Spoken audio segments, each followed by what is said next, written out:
You're listening to the Big Sci-Fi Podcast, a podcast of the Trek Geeks Podcast Network. It's season 9 here at the Big Sci-Fi Podcast, and we're excited because 9 comes before 10, which comes before, well, you know what I mean.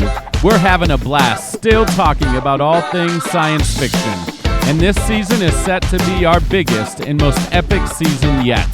We're having more fun than we've ever had, and we invite you to invite all of your friends and tune in each week to new episodes as we explore the cosmos of science fiction. We're getting ready to blast off in 5, 4, 3, 2,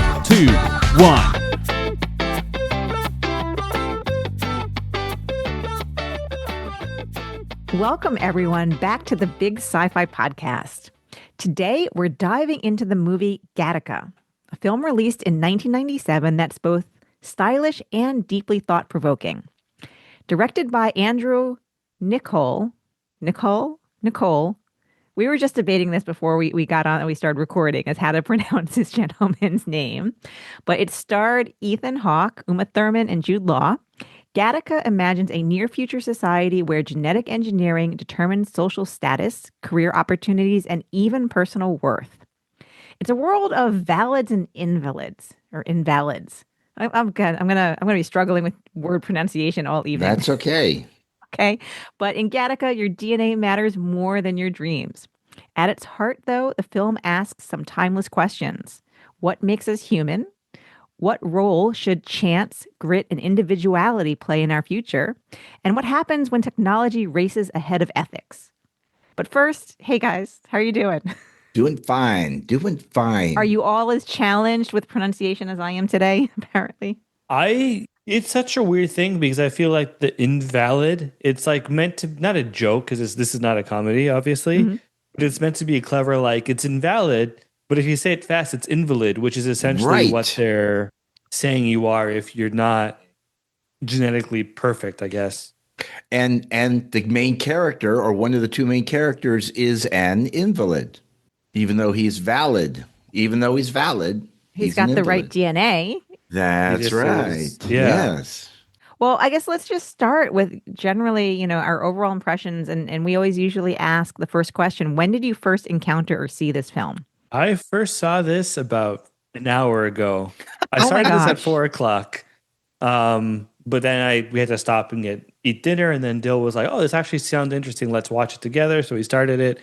And then we had to stop again because we had someone come over to fix some of our lights. So that took some time. So it was really just today, first time watching it.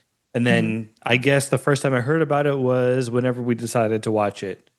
Really? You didn't even know about this film before?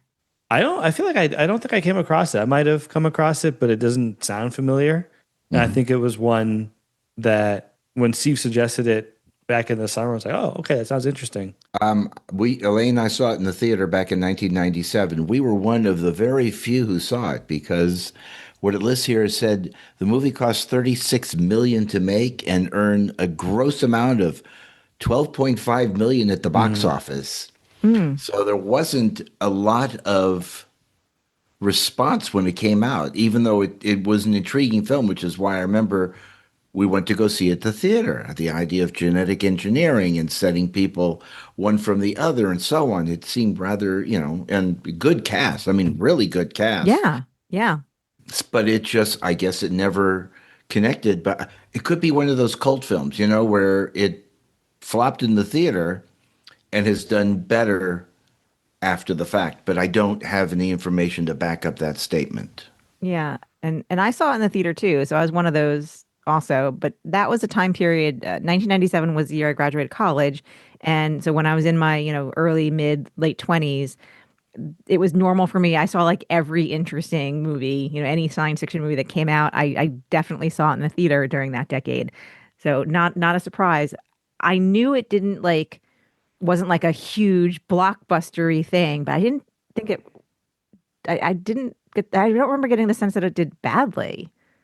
Well, if Wikipedia is correct, and garsharoo, kids, I mean, I'd never question our old friend Wiki, but I'm not questioning it. Yeah. So I'm just trying to see if there's any statements about post-release response to it, that it did well as a cult film, or has Yeah. been. I mean, it was up for a lot of awards that are in.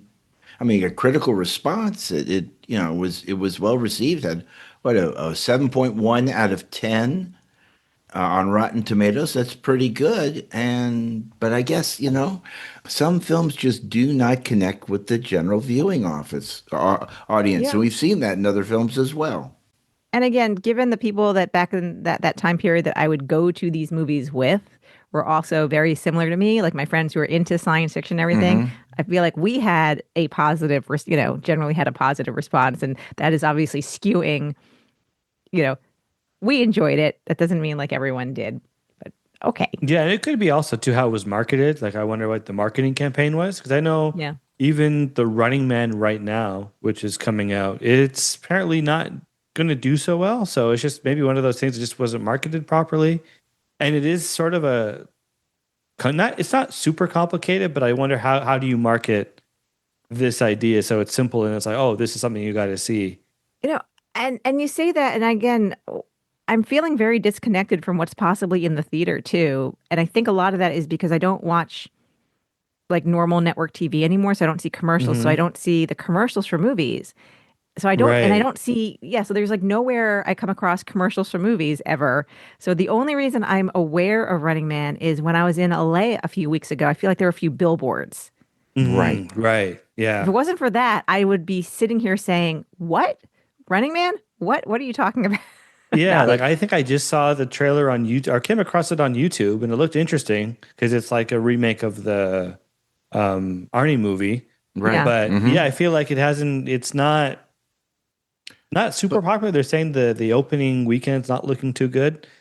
But so I just wonder if it's just one of those films that they just maybe didn't market that well when it came out originally.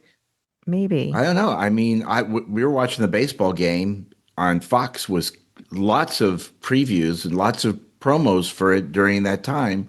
But Uh, you just said on Fox. Like I said, I'm not watching like right. any network stuff. I'm only watching some stuff on streaming these days.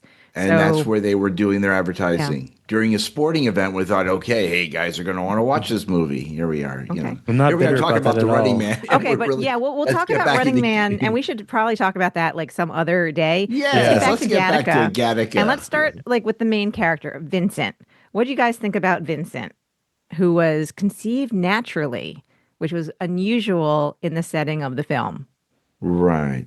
Yeah, that was an interesting bit. Like, I liked how, first of all, I liked how he was explaining the society and his like own backstory because I felt like, okay, this is going to be like a hard concept to really articulate. So I felt, okay, that was useful just for me because I was like, still not sure what this movie's about. Even just reading the synopsis, so I was like, I appreciated that. I see Adeena as making a like a I'm making confused a face. face. What do you mean? I don't understand what you mean when you say you're not sure what this movie's about.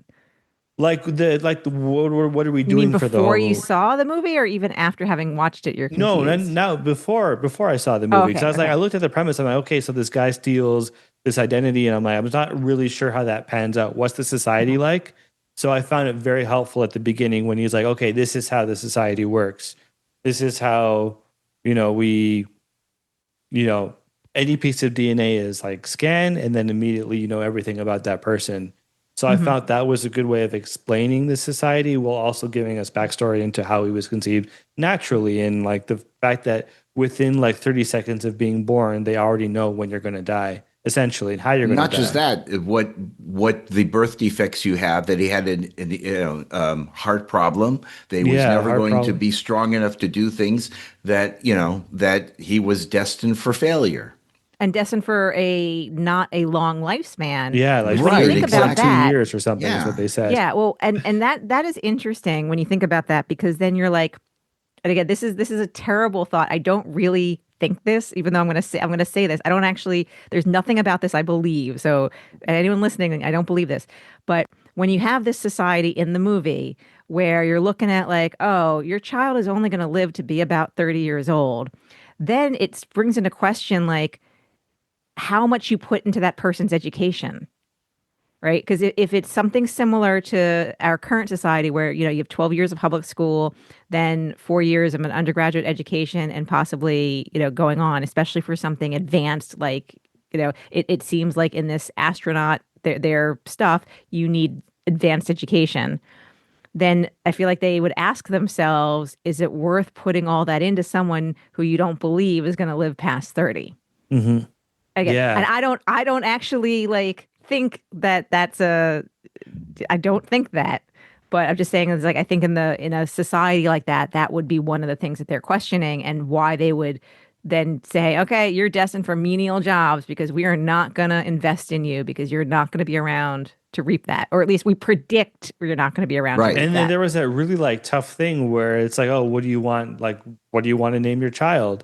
And then the dad's like, oh, they said, oh, we want to name our child Anton. And then the dad's like, once he hears all the defects, not, I shouldn't say defects, but like once he hears the genetic profile, he's like, oh, no, Vincent, because he doesn't want to use Anton on someone that's not genetically optimal from their perspective, which is kind of wild.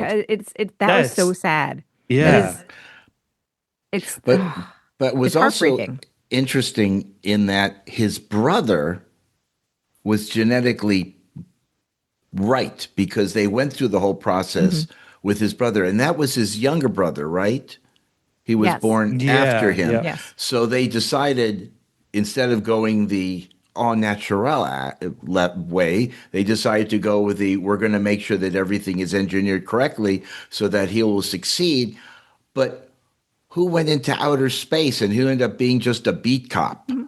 Oh, You know, yeah. so, I mean, and that was just the interesting thing about that. You're right, Adeena, is that Vincent chose the direction of his life he wanted, even though he was told, you are not going to survive long enough to do anything. You might as well be a janitor. Yeah. But he chose to say, no, I want to do something. I want to be something. I want to go into space because I watched those rockets taking off as a kid. So it really is the triumph of his ability over the way society was holding him back. And I think that's the positive thing in this movie. It's like a good underdog story, which I wasn't expecting to see that. It's like, oh yeah, he like defined all, like, went against all the odds. And there's that great moment where I'm like, oh, okay, his life is sort of turning around. We're seeing the potential, when he's like, there was one day that I beat my brother in like our game of chicken. I think it's what they were calling it. The swimming chicken, game. Whatever you want to call it. That was, so I like. I'm sorry. Go ahead, Steve. No, I was going to say, who's the one who brought his brother back to the shore after they were having their midnight swim? Yeah. It was the guy with the bad heart. So how was he able to do that? Except maybe they were wrong when they predicted that failure of him. It's not, it's a probability, right? It wasn't a 100% certainty. It was like, hey, this is a high probability of all these issues. And then with the high probability, they treat it. What's really interesting for anyone who's done things like done the DNA profiling thing on like 23andMe. So that, you can do it in Ancestry.com, 23andMe. 23andMe in particular was very interesting because some of the results, before they would give them to you, they had you read some extra language and extra stuff to like understand that this, especially the ones related to like Parkinson's disease and a couple of these other, and Alzheimer's, they have a couple markers for those. They very careful to say, this is not a diagnosis. This is just hey, do you have the genetic marker that is attributed or linked to? It is not a diagnosis. It does not mean you are going to get Alzheimer's or going to get Parkinson's. Right. But and so they had a lot of extra language. So there's a whole bunch of like traits of fun, kind of like, fun stuff. Like, are you a slow metabolizer of caffeine, which apparently I am. But then they had these more serious ones. And again, it came with this extra language to let you know these are markers. They are not diagnoses. And so that's the same thing. That's what the information that they're giving the parents is like, yuck, genetically, your kid's got these markers. But the way it's treated, they're treating it as a diagnosis. Well, here's an interesting story about that, in that a good friend of mine, his daughter, who's an adult, had the worst intestinal problem. She didn't know what it was. Doctors tested, they couldn't figure out what it was. They decided to send in to 23 and to do a genetic. Turns out she had a genetic profile that matched Mediterranean flu, a genetic defect. It turns out she had it.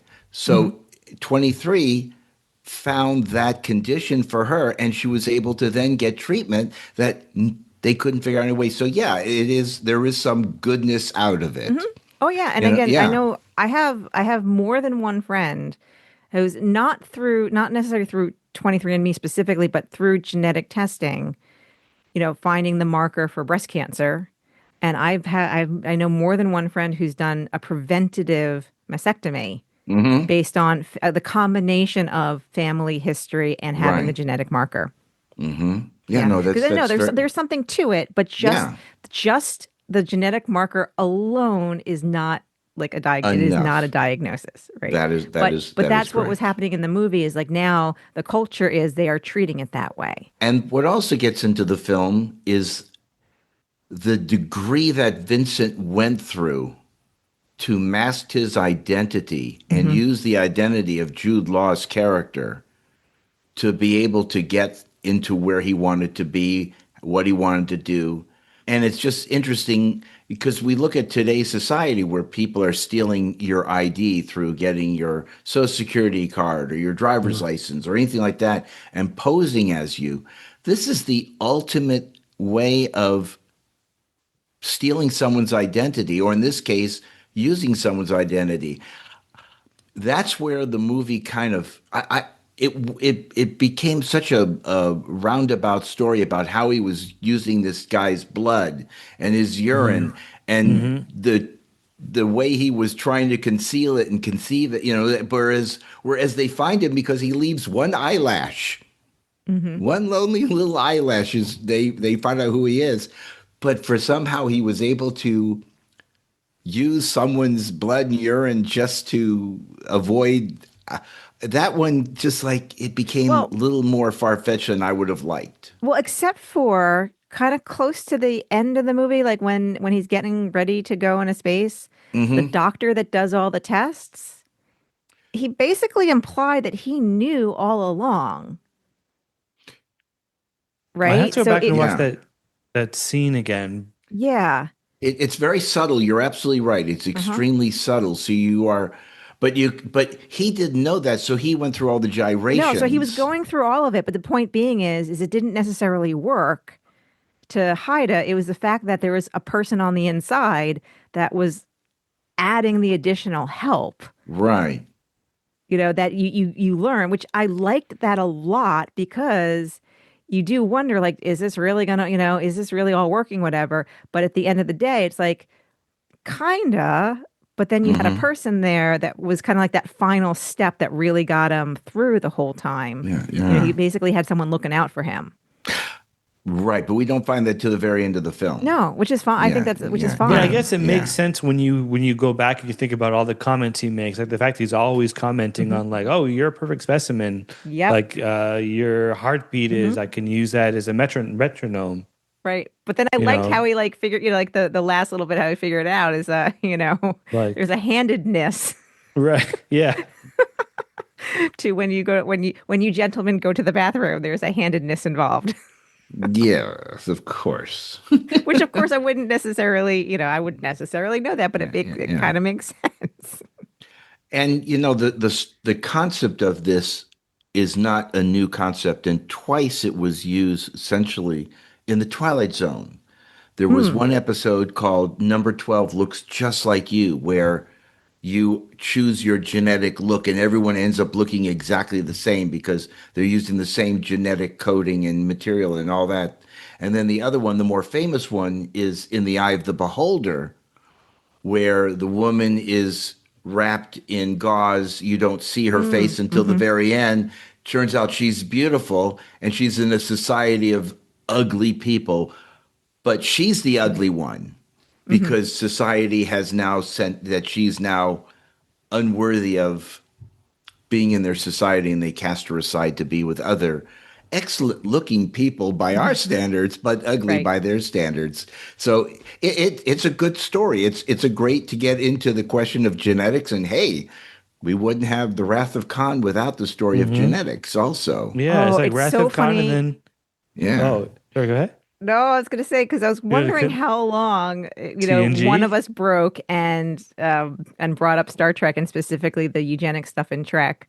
I thought it was going to be Yeah. me. So I thought, see, I know there's like obviously Khan I the more win. famous, but I was also thinking a lot about Conundrum. I think it's Mhm. Conundrum in season 5 of TNG where they encountered like the genetically perfect people, No, and they're that's not like the Conundrum. Conundrum. What's No, it? Conundrum is the one where Masterpiece Picard Society. is yeah, Masterpiece Society is one where Society, where yes, they encounter the humans who went down the path of genetic engineering. right. No, That's Yeah. Conundrum Yeah. was Masterpiece. when Conundrum. Picard was kidnapped and replaced, and he's like in this room, and he's like he thinks he's with like a Starfleet ensign, and then these two other aliens.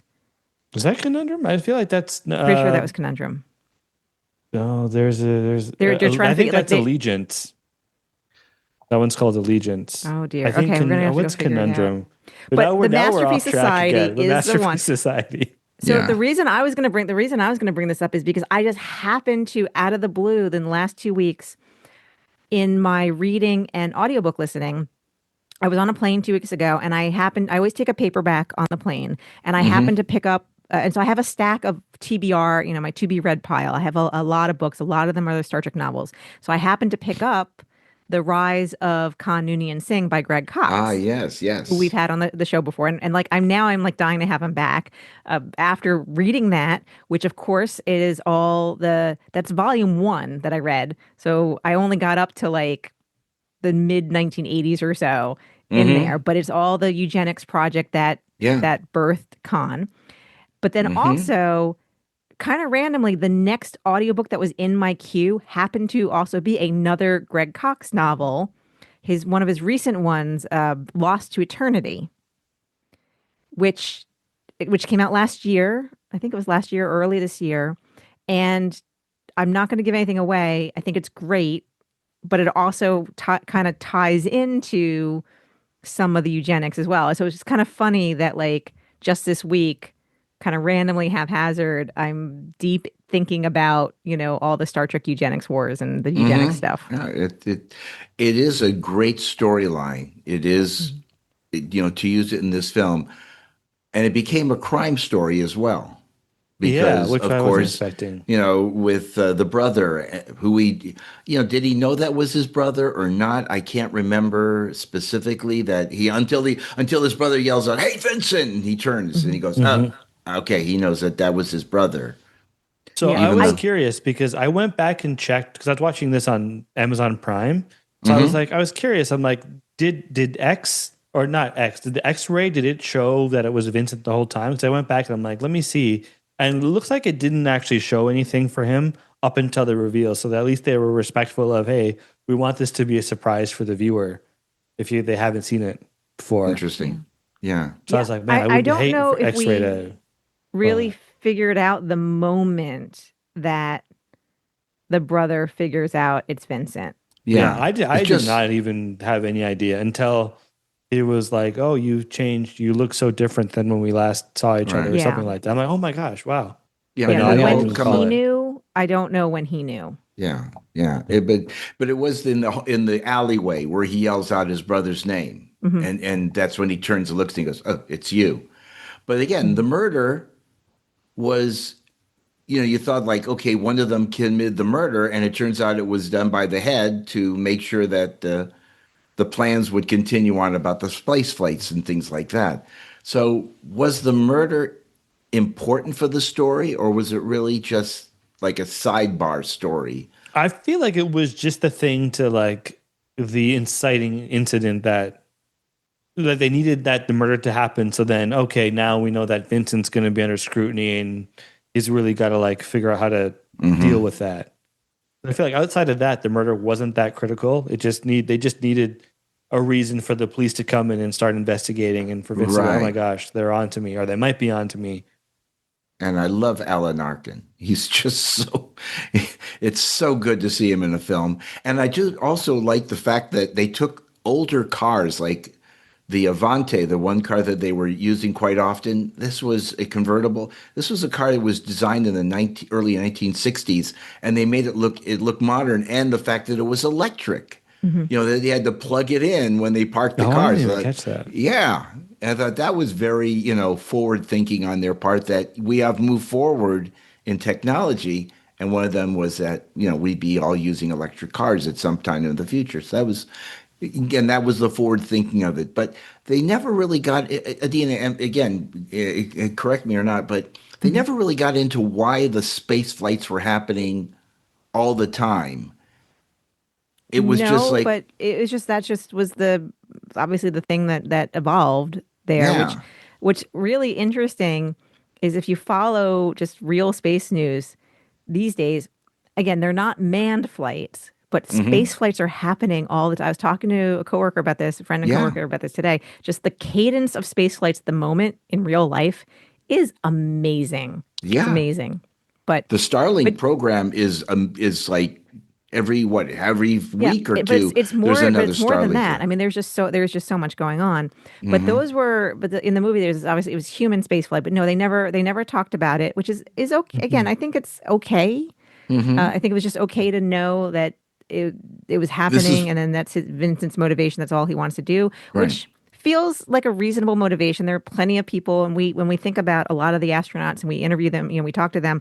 A lot of them talk about how driven they were to do it, and Right. especially in the culture, in you know our current NASA culture, where it's highly selective to become an astronaut. So yes, you have to be the best academically, the best physically, all these things. So I think it was perfectly fine to not really know any more other than Vincent wants to be an astronaut. I think we can kind of like get Yeah. that just And for on some that reason alone. this Titan mission was the mission that had to Hmm. get off the Yeah. ground more, and I did like the fact that they wore business suits on the Yeah, spacecraft. That all was the kind of time. I Oh yeah, I like guess they Yeah. that wore them in look. the even in the rocket The whole ship. look and feel of it was a very like, I don't know what, retro and yet clean, and like Yes. retro but modern, is a very Hmm. very nice look. Yeah. And I did enjoy. I liked the tension there was between Uma Thurman and and Ethan Hawke's characters. That they had something going on. They had a relationship. They were together. He left a DNA trail, and he Hmm. was with her one way or another. That could have easily been picked up. But again, that's where it seemed like I don't know. It seemed like that was so. Maybe that's one of the reasons why the movie didn't do well, is because it became an obsession with controlling the DNA. That you didn't leave a. He scrubbed himself down in the shower Hmm. to Hmm. remove everything, and then incinerated everything so that his DNA could never be traced back to him. But he makes one small little eyelash mistake, and that's what Hmm. gets him in trouble. You would Hmm. think that trying to control your DNA, your loss of DNA, would be the most difficult thing in the world to do, to hide your Yeah, identity. especially with skin. That's where I feel like, especially with skin, Hmm. because we're just, you know, we're shedding skin constantly, and Yeah, I Yeah. think it's like something like what 5 million times Mhm. a day or something crazy. Yeah. Maybe it's not that high, but it's a lot. Especially if you got Yeah, dandruff. Oh, yeah, yeah. yeah, Yeah. and I think Well, that's but like why it's even not just your skin. This is why, you know, so I work around, you know, clean rooms and stuff, and Hmm. just all that you go through to be in different kinds of clean rooms, and even still, and that's one of the things that they say is that the biggest source of contamination in the clean room is the human body. Right. Because you're releasing Yep. skin cells. You're leaving, You know, you hair, know, skin, you know, like hair, yeah. skin, all of it. And yeah. Yeah, and I we are the love biggest contaminators. yeah, and I love that idea that in jobs, like if you're applying for a job, they're not allowed to discriminate against you based on your genetic profile. But when you leave, they can still test you. They can like do a drug test. They can even get your fingerprints Hmm. from a door or whatever, and then they can Hmm. use that to be like, oh, do we want to hire this person? Which is an Yeah. Hmm. interesting idea. It's Yeah. terrifying, but interesting. And it Hmm. works well for the movie to get us to be like, oh, this is not a great society to be in. Right. Unlike poor Fry from Futurama, Futurama. who was given his job chip in his hand. You are going to be a delivery boy. Period. We've already chosen what your life is going to be like. In his case, your DNA drives as to what your life is going to be like. So, yeah, it was beautifully made. It is truly it is well crafted, well made film.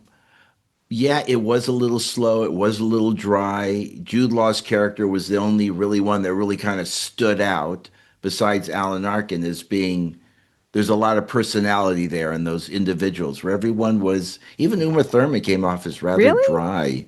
Yeah, to me she did. To me, But I feel like that was the point, that they are kind of supposed to be more sterile, for the lack of a better word. Yeah, I would say Yeah, maybe Uma's that's character it. is, sure. so perfect, and everybody has to be prim and proper, and you have to look the part, I guess. Yeah, but you're right. Jude Law was definitely the more interesting character in terms of like Yeah. how he was acting. I did like Ethan Hawke, because I think he was balancing being a little bit different while also trying to give off the valid persona. And I do feel sorry for Jude Law's character that no one decided to put an elevator in his apartment.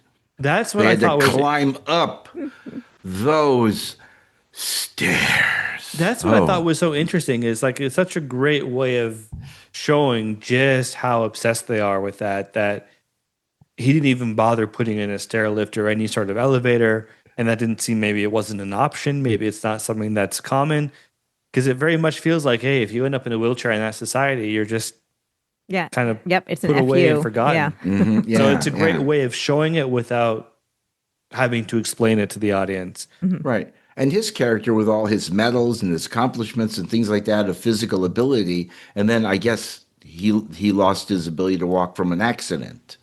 That he was cruelly taken away from what he could achieve in life, and so he was very hardened by that, which But I it's like. funny, That too. that was very well written. Because he was saying that he wasn't satisfied, that he was supposed to be the best at everything, but then he was showing his silver medal and like, I got second. I was second. I'm supposed to be the best. Well, if this is if you got a horrible. group of people, they're all supposed to be the The best. best. Still, No, if someone's you gonna rank them against each other, one's going to be Yeah. the best. And yeah, that's a hard thing to probably come back from when you're Yeah. told, Yeah. And then, so then wait, wasn't there the implication that his accident was potentially self-inflicted? I think that's what he was saying. He was I think like, no, that's- I stepped out in front of that Yeah, car, and I yeah. was the soberest I'd ever been. And I Yeah. was it sounded like he was saying he was hoping to have died. Right. That's But what then he that's what I'm just- saying is Yeah. yes. Yeah. Which again doesn't it feels right. I mean, like, it makes sense. I can feel that character arc, and I can feel that Yeah. that's a real feeling of, you come in second after you've been told you're supposed to be first, you come in second, you feel like a failure. That has a real feeling to it. And then again, I'm trying to remember. It's been a while since I watched it, because when we first were planning to talk about it, Tony Shalhoub was in it, Yep. and he played the broker who brings Ethan Hawke together with Jude Law. But then they dropped that off as well. I mean, there was no like, you got to pay me, or if you don't pay me, I'm going to. And where did, I can't remember, where did Ethan Hawke get the money to afford that type of a transaction? Because Jude Law wasn't going to pay for it. He was just supplying the material. Somehow he paid off this guy, and then that storyline kind of drops off. There was no tension like, if you don't keep this up, you don't pay me, I'm going to spill the beans on you and let everybody know who you really are, and something like that. It kind of dropped off right there. I thought that was Yeah. just the point, just to That's show, okay, here's yeah. what people can do in that society if they're Yeah. trying to, I mean- give themselves the genetic profile that they want. Yeah. So it Not just every shows, character oh, has to be like a main character throughout the whole movie. Yeah, I mean, yeah. so Tony Shalhoub's character was just there for that portion, and then Yeah. that's okay. I mean, he's Tony Shalhoub, which we love and I like to know. see, but that's okay if he just had a minor part to play, and I was okay that he didn't come back. The one weird thing was, the first thing you see him do is he measures him And then they go through the whole thing. Of And he's like, lengthening "Oh, his you're a little legs. short." Yeah. And it's like that wasn't the first thing that you said. Like that should have Yeah. been your first conversation. No. Here's the reason why. Because if that was the first conversation, because clearly I really got the sense that Tony Shalhoub's character was trying to like find the right fit for Jude Law's character. So if he had opened with that and said, "Hey, this is the first big problem you're going to have," Ethan Hawke's character probably would have been like, "No, let's find someone Would have else," backed right? out. Yeah. So I think he's roped in. I think it was a deliberate roping in. Plus, Okay, also I like that. I buy that. the whole leg lengthening thing. It showed to the extent that Ethan Yeah. Hawke's character would go through to be able to mimic this person. So he was the right height, and he fit him, even though he didn't look like him. And wouldn't I mean he had to go through the process of updating all the databases, so the image that would appear from the DNA samples would be Ethan Hawke's character and not Jude Law's character, even though we use DNA right now in crime solving and pictures of people that match up to these things. So that always seemed kind of a little, I don't know. But Tony Shalhoub says like, "Hey, we don't like people don't even look at pictures anymore. It's just so much Yeah. about the profile that as long as your DNA matches, you're good. There's no need to worry about the picture." And the resolution was kind of off, so I feel like, you couldn't really people didn't pay attention to it. It's just like as long as it went through correctly and you got the green light, you were good.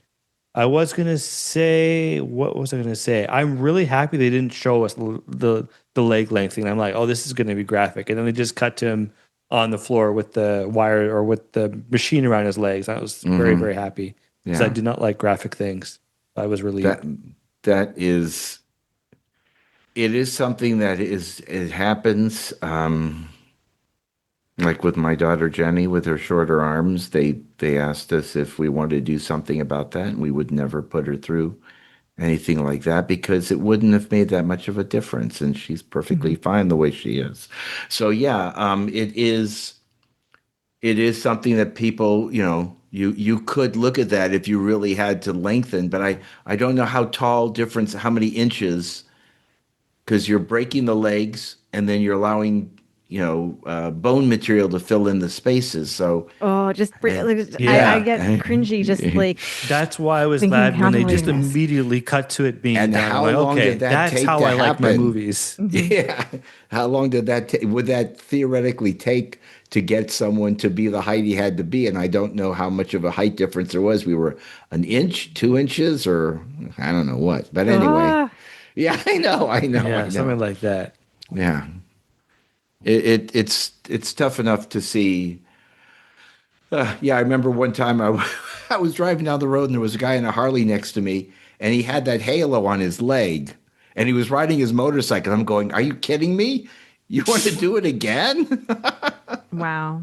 Yeah, but he would have had to gone through that whole process. So I mean, but again, that's just we don't know how long the time was. It was just an example of his determination. It was the montage, it was part of the montage. Yeah, Yes, so we yes. assumed it was Right. quite a while. And do we know how long he had actually been doing that whole routine for? Like how long he'd been at the company? Because he would have had to have been hired and then I guess passed a bunch of tests. So I'm thinking at least a few months, maybe a year. Probably a more. year. Again, because of that surgery. And I feel like that had to have been a while. Yeah. Yeah. So, yeah. I don't know. But I don't know. but those are all things building up into the plot line of wanting to become this person no matter what. And then the murder end up being the apple cart that gets tipped over, and that kind of messes things up for him where he's so close. I'm so close. It's only what he said, like a week to go or 2 weeks just to go a week before. away from the big launch. I'm almost there. I'm ready to get on the spacecraft at the very, don't let it happen. Don't let this all blow up in my face because somebody else did something stupid or in anger. Yeah. What else is there? What other Where do you want to go? questions? There's so many. I had a whole bunch of questions that I could You had ask. a lot of them. One of the ones that I do want to talk about So this movie was made like 30 years ago. This is almost 30 years. Yeah, wow. Yeah. Yeah, 30 years ago. If it was made today, do you think that it could have been the same movie, or do you think because of real world technology, this would have been a different movie? Good question. From what I know about technology, I feel like it could have been the same movie, but just with slightly more futuristic looking tech. I think is the big change. But I feel like we're still like in terms of where we are with DNA, we're still not that anywhere close to that. So I feel like that could still be, ooh, wow, look at this technology. Look at how quickly they can get people's genetic information. Yeah. So I think it I mean, could we have do worked. have more things like even on my phone, I use my thumbprint to log into a lot of the different apps that allow it. Mm-hmm. So there's that's not DNA, but I guess my point being is, yeah, there is a little bit of additional bio checks and stuff Yeah, available. so you could definitely I don't know. add some stuff to it, like unlocking a phone or something like that. But I Yeah. don't think you would have to really change the fundamental story. I think you could still keep it the same. We went to a game here in Los Angeles to see the Clippers basketball team. Mhm. And the first thing you did was you had to get your face scanned. And from that point on, once you're scanned, everything you did inside the stadium, if you bought food or you went here or there, it was all in your facial scan, what you looked like. So yeah, we are using this technology to scan and recognize and Yeah. facial It's not recognition. DNA, but it's still No, some biometrics. it's Yeah. still biometric, yeah, and that's so yeah. We maybe now if it came out, it might seem like this seems like this is really real. That this could actually happen because of where we are now compared where we were 30 years ago in that type of technology Well, and where we were with DNA Well, I testing. guess here's the thing is that whole idea, when they're saying, oh, no one looks at faces, blah, blah, blah, anymore. Now, because in the real world, we do use biometrics, you do have computers that can do the facial recognition. You don't need people to do Yeah. it. So that's where I'm like, could it really have worked? Because they'd have to make some changes there. In terms of how much we use social media and like how much we update our Facebook profile pictures Yeah, because that or didn't on exist in TikTok. 97. Yeah, it didn't exist in 97, so that wasn't even something we had to think about. But you're right. I wonder how you would have to change that aspect of it. Then you get into the film Face Off with Nicolas Cage and John Travolta, where literally they switch the physical face of them so that they can avoid that type of detection. So if this film, if it was made now, yeah, you probably would have had him also go through not only his height and his length and all the other genetic questions, but they would also have literally altered his face to match that person. Yeah. And that might have been it, which would have changed the dynamics of who's acting, and playing what character and such. Yeah, because it's like when you have Ethan Hawke in the movie, you want Ethan Hawke to be the star. Well, I guess Jude Law would also. If guess he had he's a bigger taken Jude name. Law's face, if he had been transformed into Jude Law's face halfway through the film or three-quarters of the way, and then Jude Law's face is genetically changed so that it fits him, that's one thing.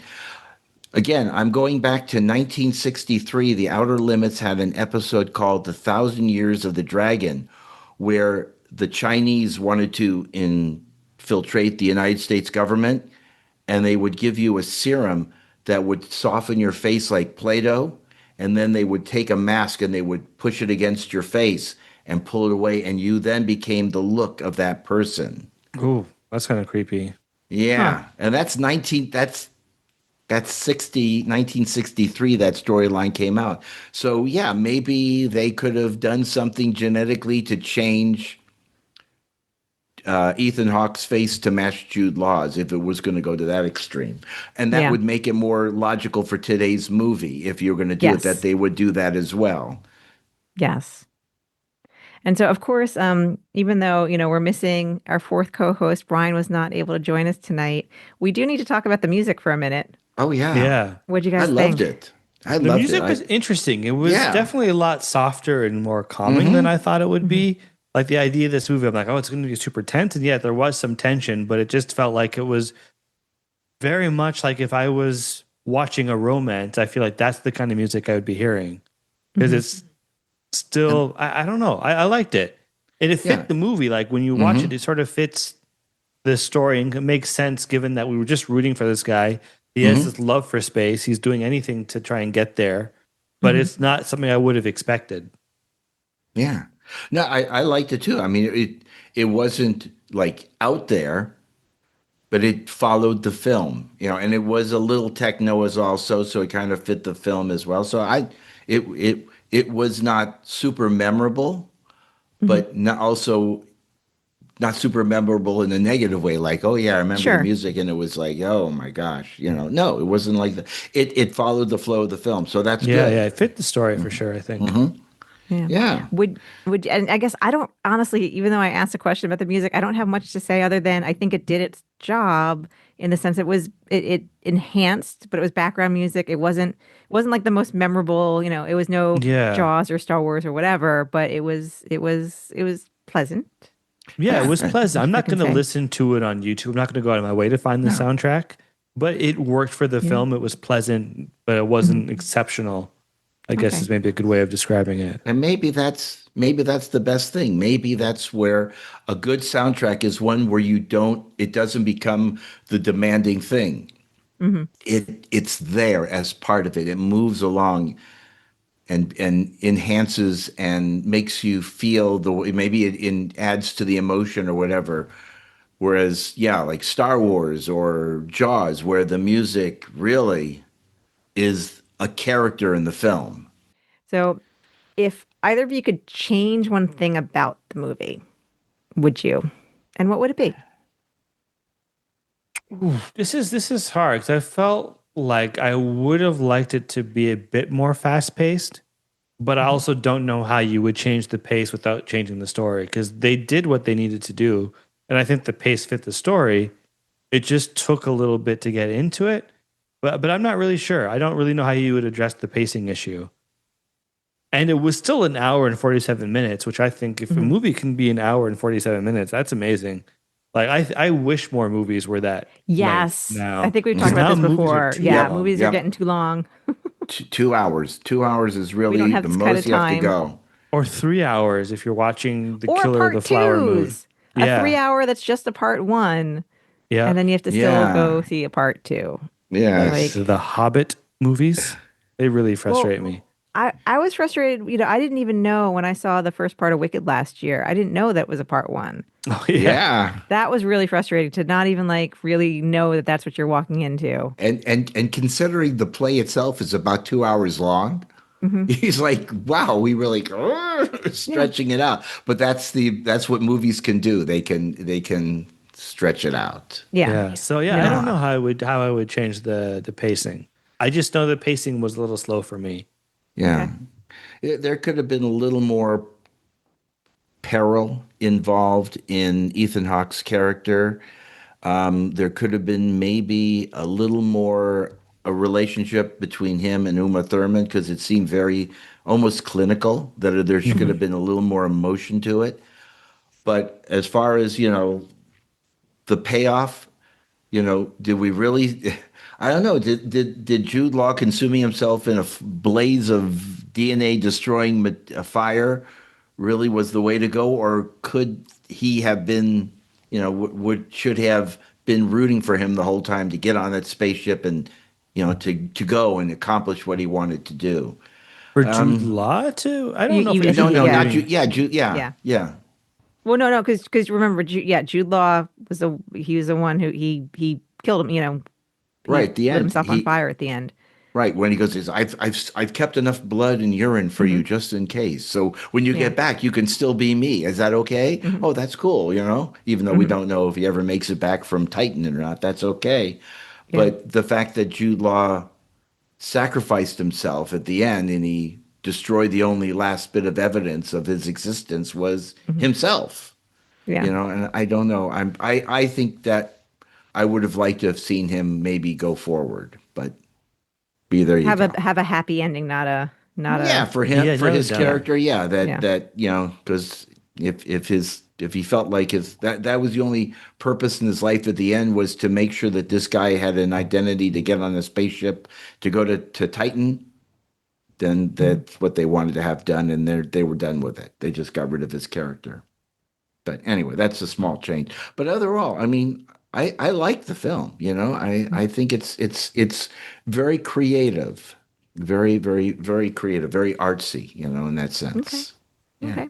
So let's, I guess, jump into what we like to do with films is give it our patent pending Brian Donahue 5-star review rating system.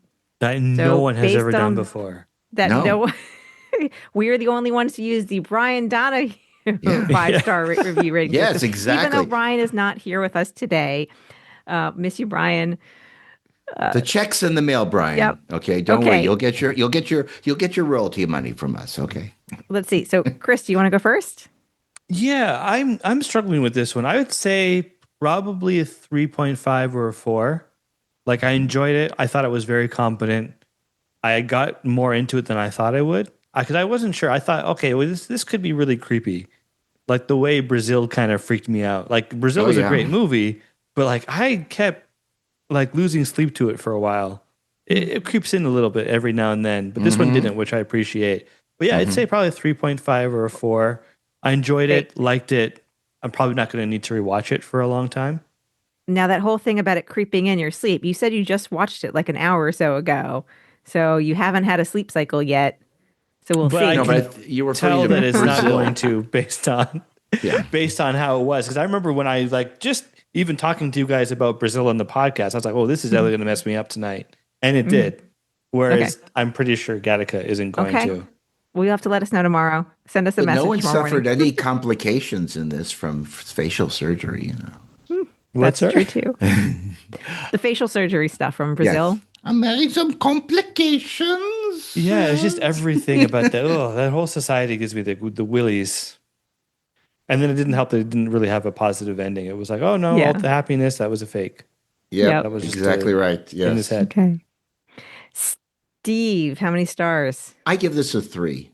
I give it a 3. It's creative. It's interesting. It was well made. It was a little slow pace. Will I watch it again?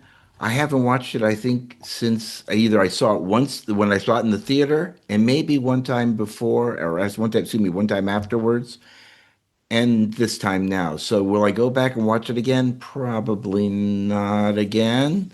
But that's not because there's something wrong with it. It's just that there's other films I choose to watch again and again. Hey, if it's July 4th, guess what I'm watching? Independence Day. There you go, So, yeah. Yeah. What about So you, Adeena? I do want to give it a 4 because I think it really is a great film. I really think it's very, I think it was original in its time. I mean, yes, there were a couple genetics related ish, Twilight Zone episodes, but I think it was a very original film at its time. And I want to evolve eventually Brian's rating system to be, because we talk about like how good is the film versus would you watch it again? And those are two different things. And so for me, a 5 is top on both of those. I think this was a great film. That's why I'm giving it a 4. But I definitely have seen it at least once or twice since seeing it in the theater. I think I might have either I did or like an ex-boyfriend of mine from when I was like 25 had it on like disc, and it was a very cool movie to like look, when I paid more attention to my home theater setup and, the aesthetic of that. This was a cool movie to like see. So I know I've seen it since. But no, yeah, it's not something given right now. There's so much content and, am I going to go back and watch this now? No, because there's too many other things to watch. But I think it really is a really good movie. I think these questions that it asks about, your worthiness based on your genes, that is an interesting thing, especially because, there could be a future in which like we do have more ability to manipulate Correct. The genetics of our offspring. So yeah, I think it's definitely a 4. Definitely a 4. Very good. Okay. Well, let's see. So before we close out, I just want to ask, do you guys have any final thoughts? But particularly, would you recommend this movie to others? Would you think other people should watch it? Yeah, I feel like this is definitely what I'd recommend. This is one, it's interesting, but also, as Steve keeps saying, it's a film. Like, it's well made. The cinematography is really good. The music is good. So I think it's just fun to watch from that perspective, but it also asks a lot of really important questions. And it's a unique concept. I mean, there's so many sci-fi movies, but I feel like this one stands out in terms of its uniqueness. So definitely worth a watch at least once. Give it a try. Something to engage you for an hour and 47 minutes. Might not be the most amazing, but highly recommend giving it a try. For me, I don't know. It would have to be the individual. If they're really into this type of a storyline, or if they're yeah, I really find the concept of genetic engineering and genetics and all that very interesting. Then you go, well, here's a movie you should watch, you know. And I would say also, why don't you watch a couple of Twilight Zone episodes to go along with it to get the same idea as to what the future of genetic engineering could be. And I think, including Wrath of Khan, of course. And then also watch Masterpiece Society, because it's like a slightly more positive version, even though they still ultimately say this is not great. It's still it's a more happy-go-lucky, I would say.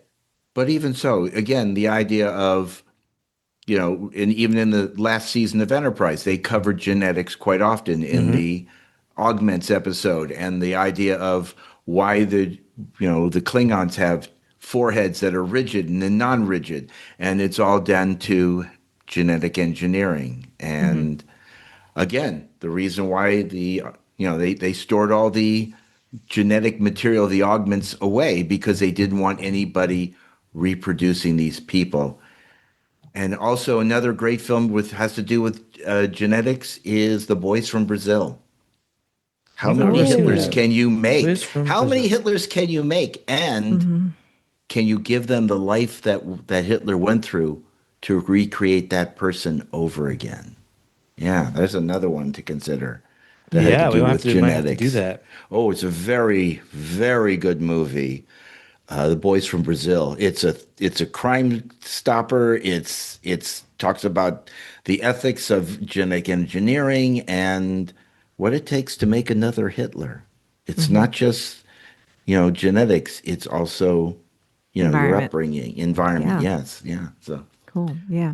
No, and I definitely recommend this movie to science fiction fans. I was really surprised, Cris, that you hadn't heard of it, because I really do think that in the lore or the timeline or the kind of, hey, what's happening in science fiction film over the decades, this was a pretty important film in the late 90s. And I think this rounds out people's sci-fi film education, I guess, so I absolutely 100% recommend it. And now, this film, Gattaca, it may be almost 30 years old, but it can still spark a conversation about science and ethics, and possibly even what it really means to be human. Although we didn't go there as much as I thought we would today, but that's okay. That's okay. Now, whether you loved it, found it flawed, or just enjoyed the ride, it is definitely a movie that sticks with you. We'll see if it keeps anyone up at night, too. So, guys, I appreciate you both sharing your thoughts. And remember, there is no gene for the human spirit. Until next time on the Big Sci-Fi Podcast, be kind, be well, and live long and prosper.